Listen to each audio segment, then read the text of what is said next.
یکی بود یکی نبود، دید از خدای مهربون یک کس نبود.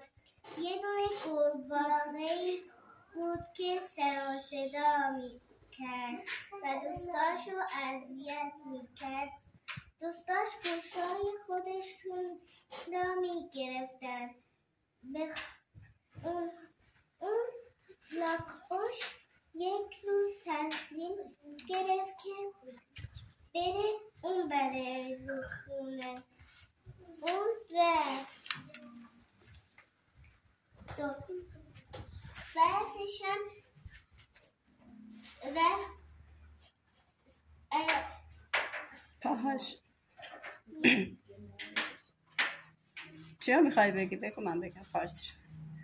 بود قربان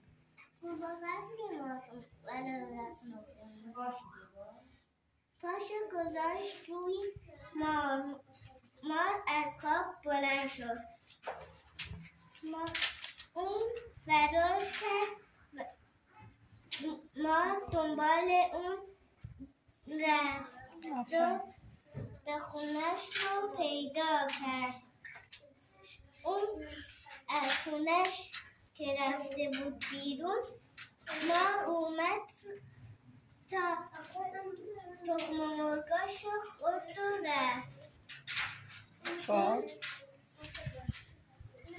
ناراحت شد و یه خرسنگی اومد گفت که نگران نباش، من انتقام تو رو میگیرم. اون رفت. خفش کرد که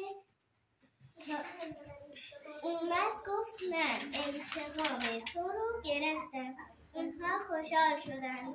قصه ما به سر رسید، کلام به خونش نرسید.